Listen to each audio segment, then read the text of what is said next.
Innal hamdalillah nahmaduhu wa nasta'inuhu wa nastaghfiruh wa na'udzu billahi min syururi anfusina wa min sayyiati a'malina may yahdihillahu fala mudhillalah wa may yudlilhu fala hadiyalah. Asyhadu an la ilaha illallah wa asyhadu anna Muhammadan abduhu wa rasuluh. Amma ba'du.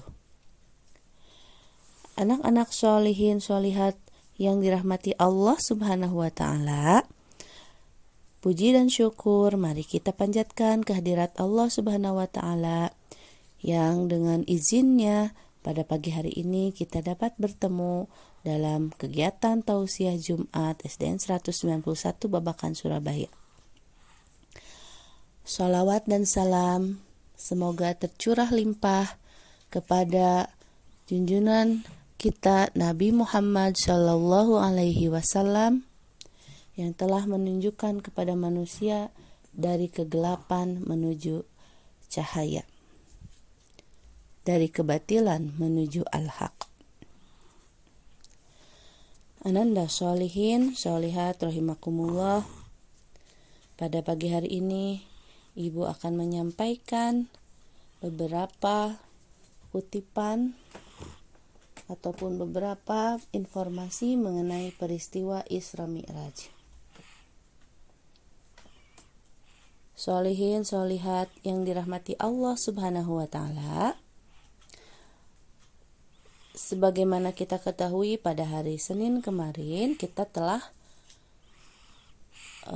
sampai pada tanggal 27 Rajab yang bertepatan dengan terjadinya peristiwa Isra Mi'raj yang dialami oleh Nabi Muhammad Shallallahu Alaihi Wasallam. Apa itu Isra dan Mi'raj?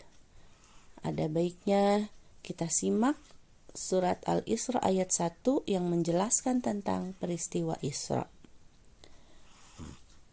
Isra dan Mi'raj terdiri dari dua kata, yaitu Isra dan Mi'raj. Berikut pengertian Isra yang terdapat dalam surat Al-Isra. A'udzu billahi minasyaitonir rajim. Bismillahirrahmanirrahim. Subhanalladzi asra bi'abdihi laylan minal masjidil harami ilal masjidil aqsa alladzi barakna haulahu linuriyahu min ayatina innahu huwas samiul basir.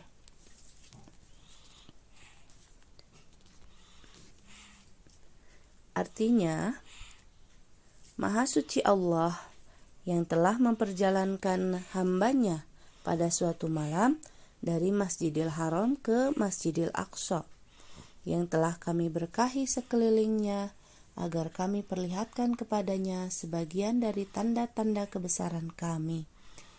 Sesungguhnya Dia adalah Maha mendengar lagi Maha mengetahui.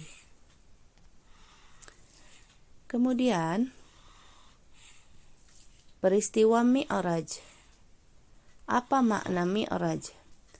Makna Mi'raj dijelaskan dalam surat An-Najm ayat 13 sampai ayat 15 sebagai berikut. Walaqad ra'ahu nazlatan ukhra inda sidratil muntaha indaha jannatul ma'wa. Sadaqallahul azim. Yang artinya, dan sesungguhnya Muhammad telah melihat Jibril itu dalam rupanya yang asli pada waktu yang lain, yaitu di Sidratil Muntaha. Di dekatnya ada surga yang menjadi tempat tinggal. Nah, jadi Mi'raj itu adalah perjalanan Nabi dari Masjidil Aqsa ke Sidratil Muntaha, sebagaimana dijelaskan dalam surat An-Najm tadi. bahwa Nabi Muhammad melakukan perjalanan ke Sidratul Muntaha dan beliau menemui malaikat Jibril dalam rupa yang sebenarnya. Karena beberapa kali malaikat Jibril datang kepada Rasulullah dengan berbagai macam rupa. Ada berupa bunyi lonceng, ada berupa seperti seorang laki-laki yang tampan dan segar. Nah, di Sidratul Muntaha ini Nabi Muhammad menemui malaikat Jibril dalam wujud yang sebenarnya.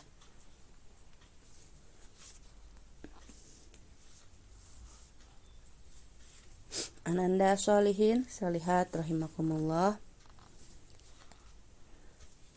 Kapan terjadinya Isra dan Mi'raj? Menurut jumhur ulama, Isra dan Mi'raj terjadi pada tahun 621 Masehi atau bertepatan dengan tahun 10 atau ke-11 dari kenabian. Jumhur ulama menyebutkan tanggalnya adalah pada malam Jumat tanggal 27 Rajab. Peristiwa Isra Mi'raj ini merupakan mukjizat besar yang hanya dapat diterima oleh Nabi Muhammad SAW. Lalu apa yang terjadi pada malam itu? Menurut beberapa keterangan yang lain, disebutkan bahwa pada malam itu Nabi Muhammad melakukan perjalanan dari Masjidil Haram yang ada di kota Mekah ke Masjidil Aqsa yang ada di Palestina. Lalu melanjutkan perjalanannya dari Masjidil Aqsa yang ada di Palestina ke Sidratul Muntaha sampai ke langit ke-7.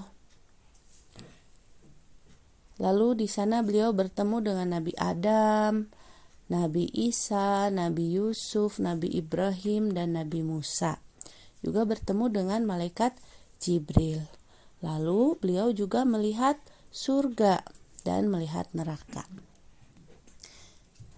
Ya, anak-anakku sekalian, ketika di dalam peristiwa Isra Mi'raj, Nabi Muhammad SAW menerima langsung perintah dari Allah Subhanahu wa Ta'ala berupa perintah untuk melaksanakan sholat 5 waktu. Pada awalnya, sholat itu diperintahkan sebanyak 50 waktu. Lalu Nabi Muhammad menerima perintah itu. Tapi di dalam perjalanan beliau bertemu dengan Nabi Musa. Lalu Nabi Musa mengatakan bahwa 50 waktu itu akan terlalu berat untuk umatmu, wahai Muhammad.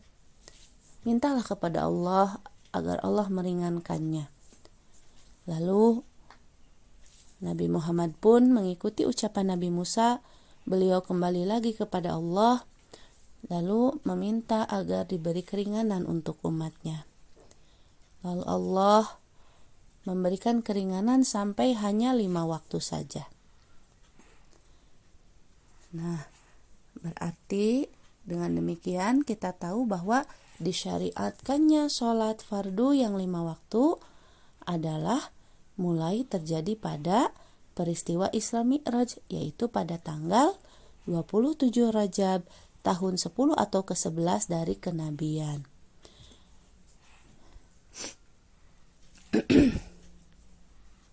Ananda sholihin sholihat rahimakumullah. Bagaimana peristiwa Isra Mi'raj ini menjadi suatu mukjizat yang sangat besar? Sebagaimana kita ketahui bahwa posisi Mekah dan Masjidil Aqsa, Masjidil Haram dan Masjidil Aqsa itu berbeda negara kalau dalam kondisi saat ini ya. Jadi tempatnya jauh, dan pada waktu itu Rasulullah melakukan perjalanan ke Sidratul Muntaha, ke langit ke-7. Ya.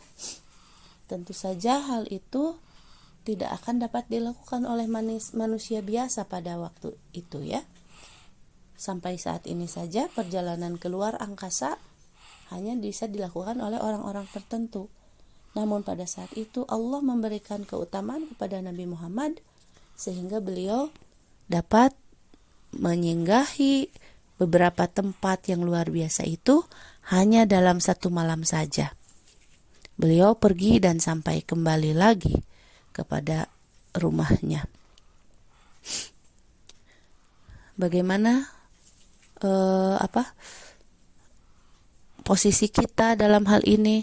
Karena kita meyakini Al-Quran sebagai sesuatu yang benar, sebagai firman Allah Subhanahu wa Ta'ala dengan segala keunggulannya dan segala kesempurnaannya, maka wajib bagi kita untuk mengimani terjadinya peristiwa Isra dan Mi'raj ini. Kemudian hendaknya kita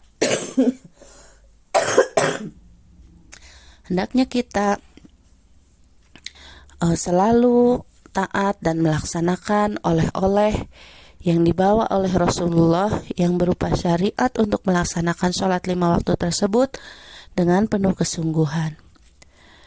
Demikianlah anak-anakku sekalian, sepenggal kisah mengenai peristiwa Isra dan Mi'raj Nabi Muhammad SAW. Semoga bermanfaat dan menambah pengetahuan. Sebagai anak-anak muslim, kita harus tahu apa alasan kita melaksanakan sholat 5 waktu, kemudian kapan disyariatkannya sholat 5 waktu, sehingga kita dapat beribadah tidak hanya atas dasar kebiasaan dari orang tua kita, tetapi atas dasar mengetahui perintah dari Allah Subhanahu wa Ta'ala.